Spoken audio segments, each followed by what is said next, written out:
Week 2 of the Better Together podcast. This week, I'm flying solo. We're going to talk about the why behind what we do at CrossFit, talking about health and longevity. We're going to talk about what it is. We're going to run through that. And if you wait till the end, we're going to talk about how we do things. So please like, comment, subscribe, ring the bell to get notifications, and get ready. Here comes episode number 2. Welcome back to the Better Together podcast. In this episode, what we're going to do is we're going to loop back on some of the concepts we talked about in episode 1 when Sarah and I sat down to talk about our roles in the gym, but we're going to dive deeper into the why behind what we do at Compound CrossFit. We're going to talk about how we help health and longevity through fitness and what we really do here. So what I want you guys to think about is not this thing as we've got health and fitness as two different pieces. I want you to think about it on one continuum. I'm going to draw some pretty pictures up here. What we're going to do is start with the why behind what we're doing. I want you to think about health as a fuel gauge in your vehicle. So I'm going to draw my gas tank. And on one end of this, we've got empty, we've got a half a tank in the middle, and we've got full on the other side. This is our health meter.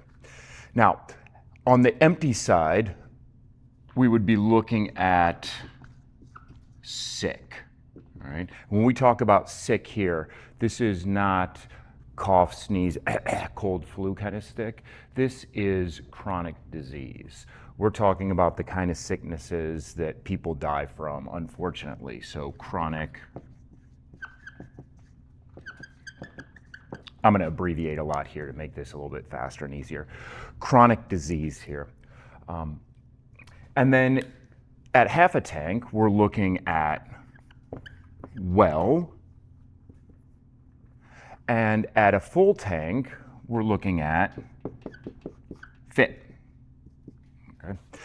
Now, when we start talking about chronic disease, what we're thinking about here, what we're seeing for folks that are in this kind of situation is we're seeing kind of a low energy, I'm just going to put yuck here. It's not a good feeling, right? It's not a vitality. It's not a positive feeling. We might also be experiencing pain, right? And that's a real problem. People who live with chronic pain, and that's something that is a real shame. And by the way, please understand, there's no judgment behind this kind of thing from a sick perspective. It's just we're identifying places we don't want to be and places we do want to be, and we want to move towards the places we do want to be. And a real big one here is dependence, right? That's a real problem. I'm putting an X next to that one.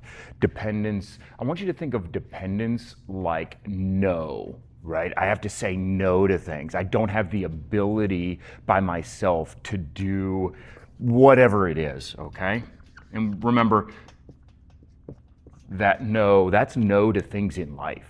That's no to opportunities that arise. That's no to travel. That's no to being with friends and family. So what we want to do is we want to move ourselves up this gauge towards well. Now, the standard American diet, sedentary lifestyles, a lot of folks are hovering in this between sick and well range. And that's not necessarily all their fault, but it is what it is, and that's where we're at. And so we're trying to, instead of being in this place, we're trying to move ourselves over here. So let's start talking about what this fitness side is, right? Where we're trying to move to fit.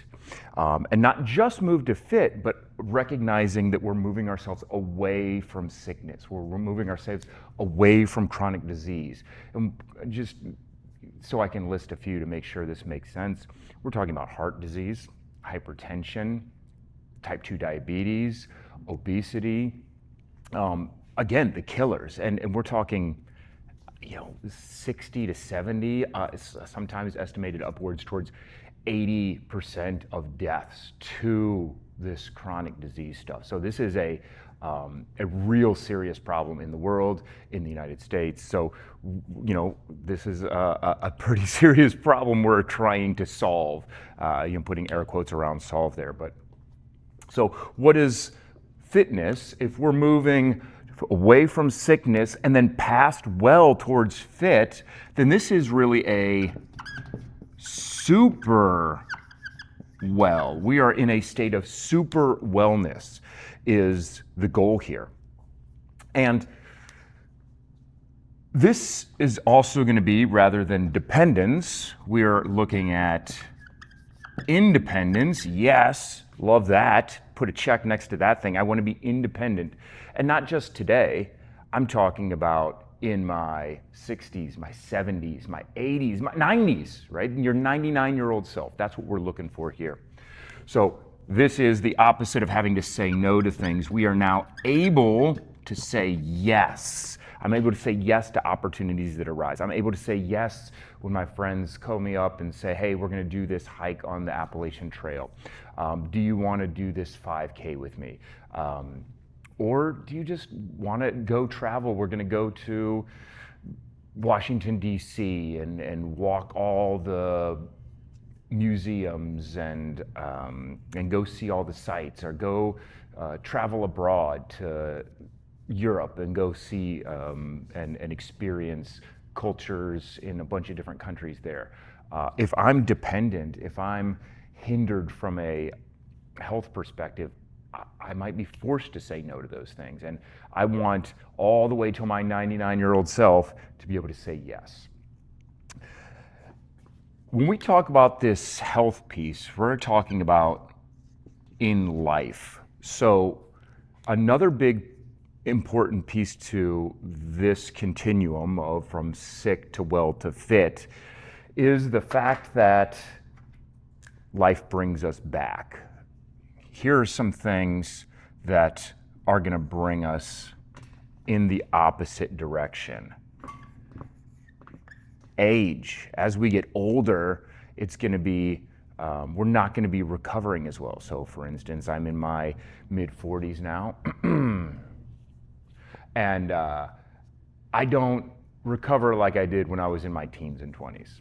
Okay? So there's nothing we can do about that. This just is the way it is. So age. We've also got things like illness. All right, just going to write ill there. And we're not talking about necessarily, this is moving towards that chronic disease side, but just, cold, coughs, flu, or, things happen, cancer, right? If I'm already in a state of sickness and I end up with cancer, and, this has hit our family before, thank goodness that those that have been afflicted by this in our family have gone into remission, but I'm thankful that they were healthy enough to be able to go through the therapy that was able to bring them back to a state of wellness. Accidents. Here's another one, right? Things happen in life. Those that know my story recently, I'm coming off an injury, silly accident. I kicked a wall in my house, just being an idiot, and broke my toe. It could be an accident like that. It could be rolling an ankle, but it could be, a severe, maybe automotive accident or something like that. We're driving safely on the road. We're doing great, but some weirdo next to us, it doesn't see us, isn't paying attention, on their phone, crashes into us. We never know what happens. Again, this is life. Life happens, and we're trying to make our bodies ready for whatever does happen to us. There's another piece to this that I really want to point out, and this is a big misconception of CrossFit, because I'm speaking about this from our CrossFit affiliate, and I want to really point out that we are not necessarily aiming for this peak of absolute perfection. This level of, gold medal, Olympic level, world champion level. I don't need that. That's what's always, that's what gets clicks, that's what gets likes. But I've got 2 kids, I've got 2 jobs, I've got a great life, I'm not complaining about it. But even if I did have the time, I don't know that I would want to spend that additional time 6, 7 days in the gym trying to get this absolute magnificent level of performance and perfect fitness. I'm very happy with my 3 to 4 days a week, taking a 1-hour class and moving on with my life. So we're trying to be as efficient as we can with these things, and that's what things like CrossFit are going to do for us, and that's what we do here at Compound CrossFit. So don't necessarily need that. That's not the goal. I'm just trying to push myself away from sickness so that when something does happen and we do get hit, we fall to well. I want to fall to well. That's my backstop. You can almost think about this like a bank account, right? If I'm already at, $15 in my checking account and $35 in my savings account and I lose my job, that's going to be a real concern. But if I've already saved up, if I've already hedged towards, hey, let me be prepared for when something unexpected happens, and I've got 3 or 6 or 12 months of expenditures saved up, I'm not really as concerned right away. It buys me some time. And life does come at us. I remember when each of the kids were born, I took a huge step away from fitness, and it was fine because I had already stored up a lot of that fitness. And then, I did the family thing and we spent time doing that, and that was fantastic and it was well worth it, and I wouldn't change it. I wouldn't do it any other way. And then we get a little bit of bandwidth as the kids get older, and then we're able to get back on it. And this can happen in a lot of ways. Unfortunately, if we're already at a state of that, I'm kind of hovering between well and sick, and something does happen, boom, now we're on E, and that's a real issue. We do not want to be there. All right, so that's the reason for this. That's the why behind what we do and why we think it's important for your health, for your longevity. Okay. I'm not going to go crazy deep into this, but we could also think about this from a medical metric standpoint. We could map things like body, maybe lean body weight, our lean body mass on this, and we would say, hey, if I were in a sick state, maybe I'm at, for a male, maybe I'd be at 40% body fat. And again, there's no judgment. We're just using numbers that any medical association would use. 40% body fat would be on the sick level, and if I work hard for a year or two and I'm able to move that to, let's say, 20 to 25% body fat, we'd be moving back to well, right? And then if I have a couple more years of training and I'm really dialed in, and we'll talk nutrition for about a split second because there's no room for that today, but we'd start to move ourselves towards fit. Maybe we're at 15 or 10% body fat, and that would be incredible. And the idea is that, again, it buys us time. If I'm at 15% body fat and I've got to take time to step away from fitness for a while, a couple weeks or a couple months, it's not going to be the end of the world, because I wouldn't instantly snap to 40% again. I've got to pass through well. So we're hedging towards and away from sickness. You could say the same thing about bone density, right? We can actually do medical scans and medical tests to find these things. You could say resting heart rate. We could plot, A1C. Like, there's lots of different things we could do from a standpoint of measuring sick to well to fit. Good, cool, great, got it. This is really important. Move away from sickness towards fitness. So let's take this to the next level. Let's take a look at this health thing. Awesome. And let's give it a definition. So I'm going to come over here. Boom, let's start the next piece of this. We make it real easy here. It can be complicated, but I'm just gonna call it our work capacity, all right?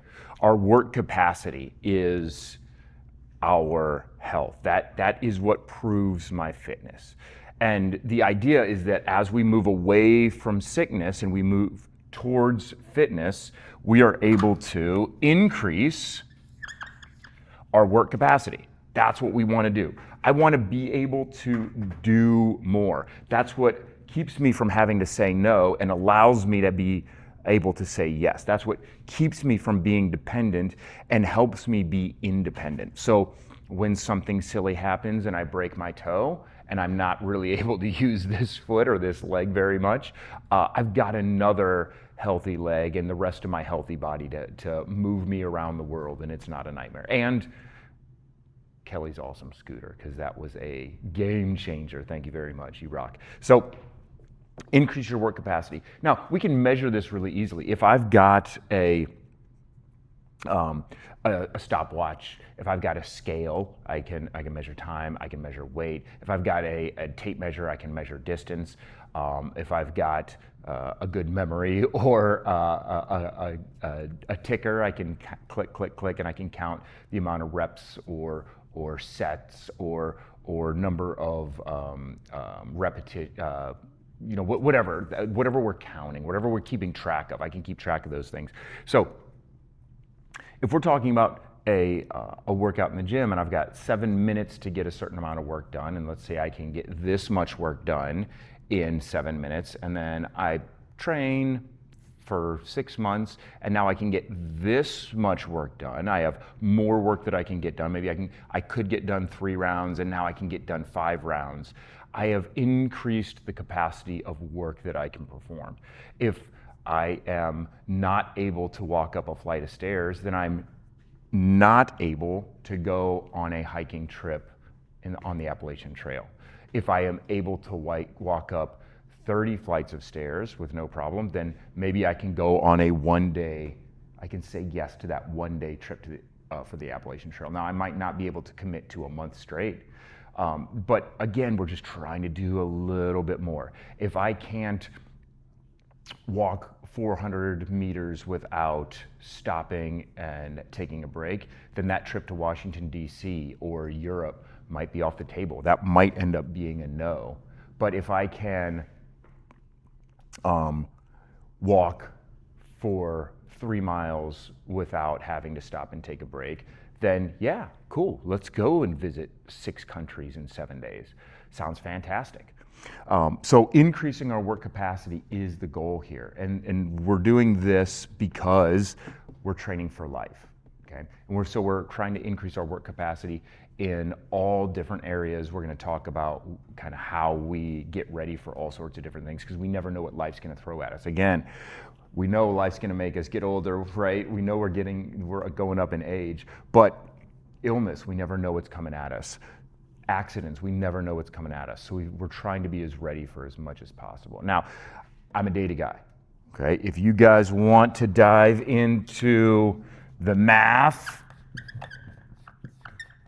all right, if you guys want to look at the data behind what our work capacity is, we can do that. We're not going to do that today. I'm not trying to bore everybody with all the numbers, but we can legitimately calculate this, and I can have a single number that describes my work capacity in at least one dimension. And then we look at it in as potentially like 50 or 1,000 or 1,000,000 different dimensions. But we can do that. We'll come back to that. If you guys are interested in that, let me know. We can loop back on that. But that's not something that we're going to do today. Okay. So if we want to increase our work capacity, how do we do it? All right, let's do this. Go into the next stage. How do we increase our work capacity? That was supposed to be an arrow, close enough. So we do 3 things. We kind of do 4. I really want to say we do 4 of these. There is a step 0. We're going to come back to that step 0. So just hold off on that again. But let's talk about the 3 things. 1, 2, 3 that we do to increase our work capacity. Number one, and we already have alluded to this, is that we are going to do constant variation, constantly varied, because, like I said, I don't know what life is going to throw at us. So we want to do a lot of different things. We're not only going to be lifting weights, although I have lots of equipment for that. We're not only going to be running, although you guys know I make you run a lot. I don't make you run. Come on, you guys are, if you need a bike, we'll jump on a bike. We're not only going to be doing gymnastics, right? But we're going to do some of all those things.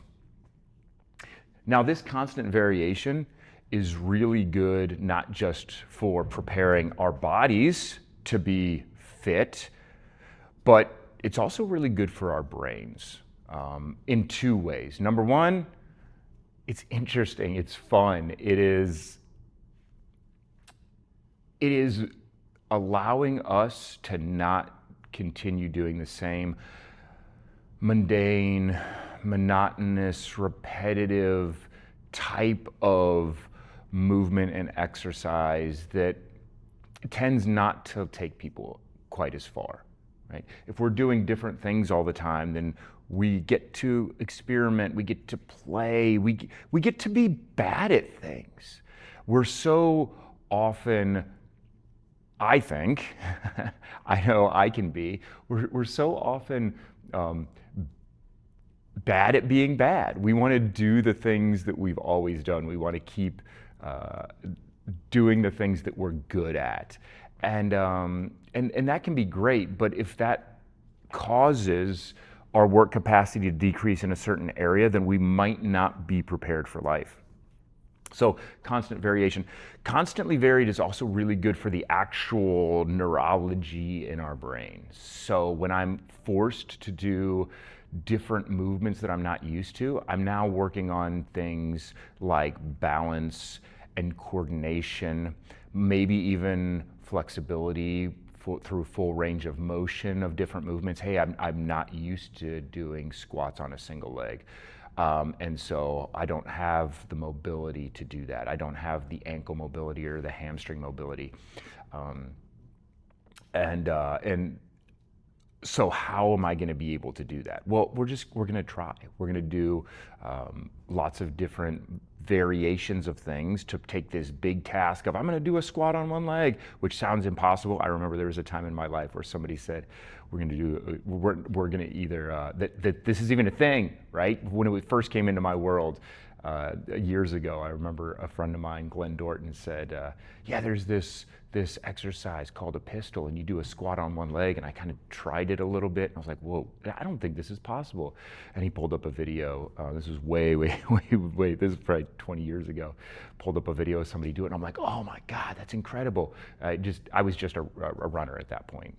I was really good at that and not much else. So squatting on two legs was tricky for me, let alone doing it on one. Now, that's an extreme variation. I don't think anybody has to squat on one leg to make it to 99 and live a good life. But that's, if we're forced to do that different thing, our brain is going to have to rewire to say, hey, no, we're going to have to work on these other things. We're not just working on strength. We're not just working on endurance. We're going to work on some of the things that we have to practice, the coordination pieces to these things. So constantly varied, important in a lot of ways. Number 2, functional movement, right? If we're getting ready for life, if we're getting ready to take that trip to Europe, if we're getting ready to spend a weekend on the Appalachian Trail, if we're trying to go on an amazing ski or snowboard trip, then I want to be able to be functional. So we're going to focus on movements that are natural to us. These are movements that are our bodies were meant to do. So like when I drive past a work site, right? The construction site. Like, what kind of movement are people doing when they're working? They're picking things up off the ground. They might be climbing stairs, right? They're right, squatting down, right? If somebody is on the ground and they need to get back up, they might need to press themselves away from the ground, or come to a squatting position before they stand up, or maybe come to a knee and lunge up. So we're talking functional movements here. We're not isolating specific joints, right? We're not doing dumbbell or barbell curls and saying, like, we're just gonna get a good forearm pump, just working that wrist joint. We can get that through lots of things, kettlebell swings and strict pull-ups. That's also going to get you really good forearm development and grip and things like that. So functional movements, because if our bodies can move in a variety of ways that life demands, then we're ready for life. And number 3, the biggest misconception of CrossFit: high intensity. Okay, this is not, I need to point this out. This is so important. I am not talking max intensity. This is not all out max intensity. It's high intensity. Here's how we handle intensity at Compound CrossFit. Let's take this high intensity piece by itself, and let's come over here. There's another arrow. Whoa, we're almost at a whiteboard, team. So let's draw this on a scale from 10 at the top, which is that max intensity, and at the bottom, let's see if I'm still in frame here. Here's my 1, and this is watching Netflix. Okay, so let's just call 1 to 3 as low intensity. Let's call 4 to 6 moderate intensity. And then that gives us somewhere between 7 to 10 as our high intensity.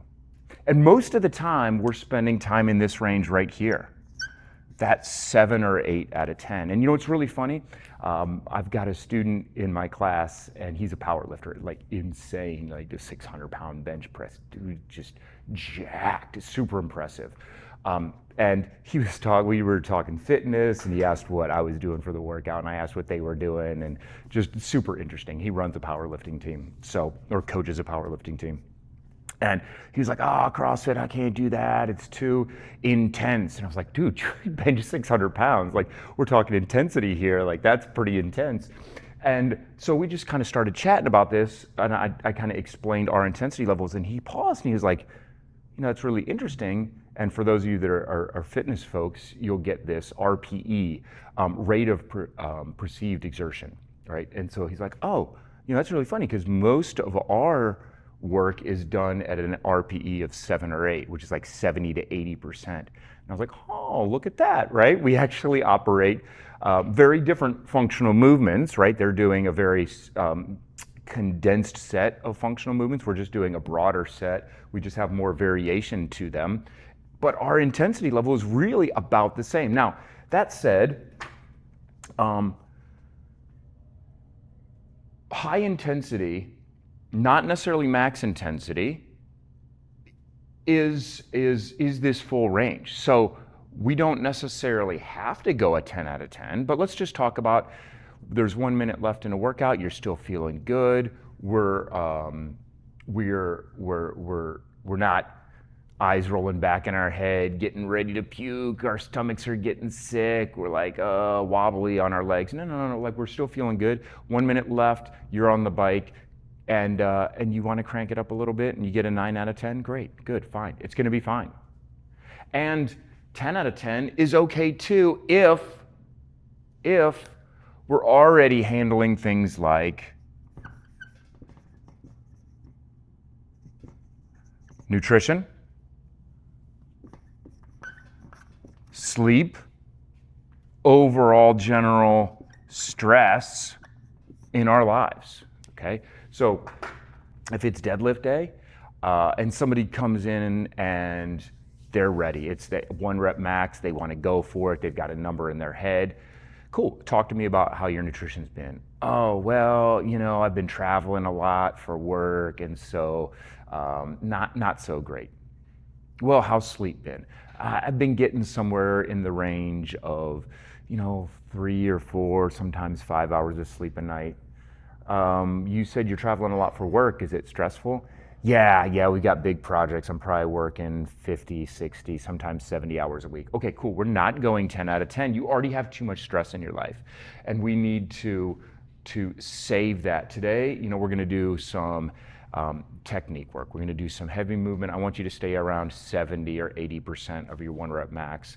Maybe instead of doing sets of 1, we can do sets of 3 and get some good volume in today. And that would be great. That's a good way to come in and train smart.